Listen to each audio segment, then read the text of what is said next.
There's a commonly held belief in healthcare circles amongst every single person that's worked in healthcare that says that the only way to drive value in a P&L is to get payer leverage. And the way that looks in practice is, if I'm trying to get payer leverage, is I pick a city, I go in there and I identify how many practices there are in a certain specialty, and I want to go buy like 30% of them so that I can call the payers and say, look, I own 30% of the market. You need me for network adequacy.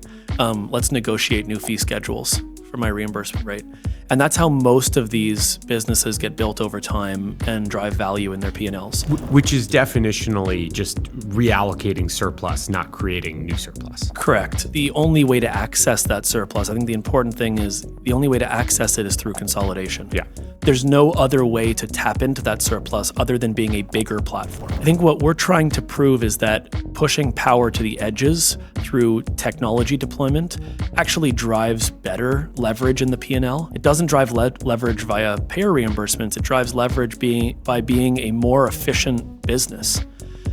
This has happened across tons of industries, has not happened in healthcare for a variety of reasons. And so, the only way to really set these businesses up for long-term success is to ensure that they're using the best tools. And so that's absolutely core to our model. That being said, I don't believe you can just show up at a doctor's office and pitch them on the latest and greatest software.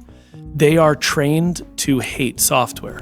They've been using archaic EMR systems that don't work for them, that make them do hours of training, that make their staff pull their hair out, that have really, these solutions have gone, super horizontal and covered all elements of a practice really poorly. And I think it takes actually reorienting their minds around software so they're not ready to be buyers, deployers, and integrators of, point solutions. They're not trained to go evaluate 20 different API first credentialing vendors and pick the one that properly integrates with their system and performs value. That's not their expertise. They don't have the time, they don't have the interest, and they don't see the value. So we meet them where their catalyst is, which is this thinking of, what does the future of my business look like? And if you start there, if you start with what is the future, you can easily weave technology into the story.